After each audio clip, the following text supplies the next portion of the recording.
अगर आप ये चाहते हैं कि आपके टेक्स्ट की, आपके मैसेजेस की, आपकी कॉल की लोग वैल्यू करें, आप एक कॉल करें और लोग आपको रिस्पॉन्ड करें, तो इस वीडियो टीचिंग को ध्यान से समझें।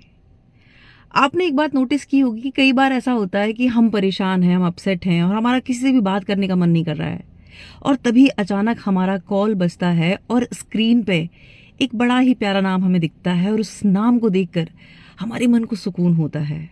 पर इसके ठीक विपरीत कई बार ऐसा भी होता है कि हम लोग सेलिब्रेट कर रहे हैं, बहुत मजा मस्ती कर रहे हैं, और तभी हमारे फोन पे कॉल आता है और स्क्रीन पे जो नाम हम देखते हैं तो मन में आता है कि यार इसने मुझे कॉल क्यों किया, और मजबूरी होती है उस व्यक्ति से हमारी बात करना, और वो 2 मिनट भी हमें 2 साल जैसे लगते हैं।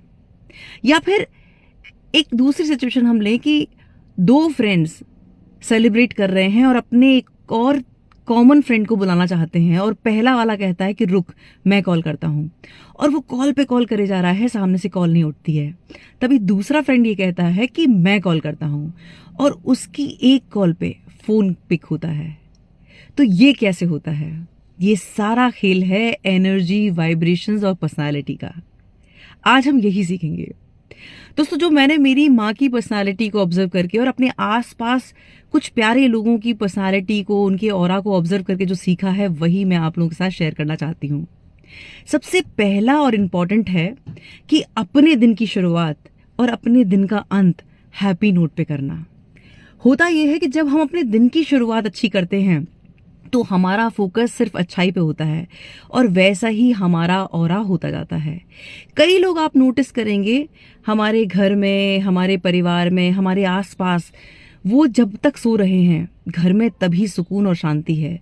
जैसे ही वो उठ जाते हैं तो वो कांस्टेंट कंप्लेंट करते रहते हैं, और वो उनका कंप्लेंट मोड इतना हाई होता है कि उनका ऑरा, उनकी वाइब्रेशंस इतनी नेगेटिव हो चुकी होती हैं कि उनके साथ रहना सफोकेशन जैसा लगता है। तो हमें यहाँ पर कुछ बातों का ख्याल रखना है। सबसे पहला और अहम, मॉर्निंग में अगर आप किसी को कॉल या टेक्स्ट करने का सोच रहे हैं तो ये याद रखें कि आपकी मैसेज और आपके कॉल्स में कुछ बातें इंपॉर्टेंट हैं। सबसे पहला, अगर आप किसी को कॉल या मैसेज करने की सोच रहे हैं तो वो मैसेज या कॉल उस व्यक्ति की ऑनेस्ट प्रेस से जुड़ा होना चाहिए, या फिर जो वो सर्विसेज प्रोवाइड कर रहे हैं, जो वो प्रोडक्ट दे रहे हैं, उसका ऑनेस्ट पॉजिटिव फीडबैक हो।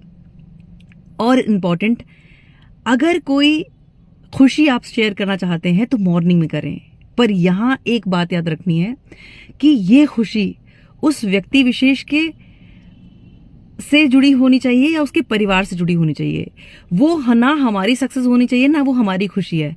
ये फैक्ट है कि आप इस चीज पर अग्री करेंगे कि हमारी सफलता, हमारी प्रोग्रेस से अगर सही मायने में किसी को खुशी मिलती है तो वो हमारे पेरेंट्स हैं, या फिर हजारों में से 2-4 लोग हैं जो हमारी खुशी को सेलिब्रेट करना चाहते हैं। अदरवाइज हर व्यक्ति अपनी और अपने परिवार की खुशी चाहता है। तो अगर कोई ऐसी खुशी है जो उनसे या उनके परिवार से जुड़ी हुई है तो सही समय है सुबह उनसे बात करने का, उन्हें कॉल करने का। और एक और इम्पॉर्टेंट बात, जब बात ट्रांजैक्शन की है, पैसे की है, अगर आपने पैसा किसी से लिया है तो सही समय है सुबह उसको चुकाने का। या फिर कोई ऐसा ट्रांजैक्शन होना है जिसमें वो पैसा उनके अकाउंट में जा रहा है तो राइट टाइम है मॉर्निंग में उन्हें कॉल करना या मैसेज करना। वो ये सब चीजें उनका दिन बना देंगी। अब हम बात करते हैं कंप्लेंट्स की। कंप्लेंट्स हमें करनी है, पर कंप्लेंट करने से पहले हमें अपना इंटेंट चेक करना है।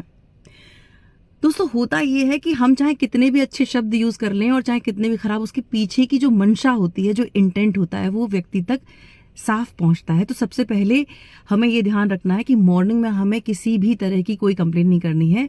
कंप्लेंट के लिए लंच के बाद का समय है, और ज्यादा बेहतर है कि वो कॉल पे ना होके पहले मैसेज किया जाए और उनसे टाइम लिया जाए। और यहाँ इंपॉर्टेंट ये है कि जब कोई कंप्लेंट है तो वो प्राइवेट में होनी चाहिए, पब्लिकली कभी कोई कंप्लेंट नहीं होनी चाहिए। हमें लोगों को प्रेस पब्लिकली करना है, लेकिन कंप्लेंट हमें हमेशा अकेले में करनी है। और कंप्लेंट का उद्देश्य सिर्फ ग्रोथ और प्रोग्रेस होनी चाहिए। किसी को भी नीचा दिखाने के इरादे से हमें किसी को भी कंप्लेंट नहीं करनी है। और इम्पॉर्टेंट है कि जब हम कंप्लेंट कर रहे हैं तो हमें ये बताना है कि पहले जो सर्विसेज दी गई या जो पहले प्रोडक्ट दिया गया या हमारा पहला जो संबंध था और सामने वाले ने जो एफर्ट्स लगाए थे, तो हमें उसे भी प्रेज करना है। सिर्फ ये नहीं कि हम उसकी कंप्लेंट्स पे उसकी सिर्फ कमियां गिना रहे हैं, हमें उसको प्रेज भी करना है।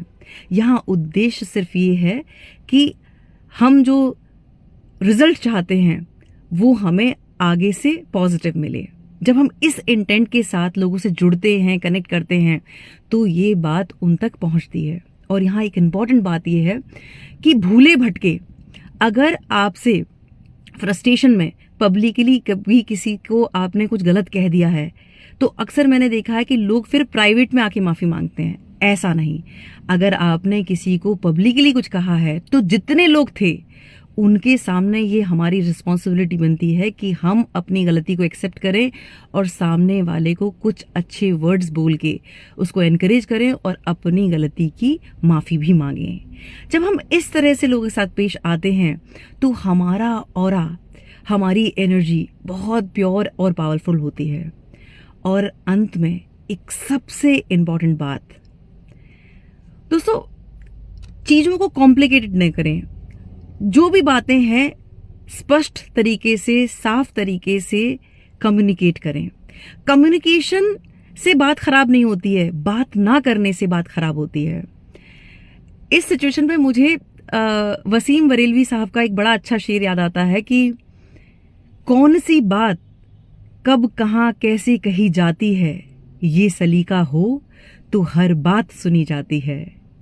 और पूछना है तो गजल वालों से पूछो, कैसे सलीके से हर बात कही जाती है। जब हम सलीके से बात करेंगे तो हमारी हर बात सुनी जाएगी और हमें तुरंत रिप्लाई भी मिलेगा।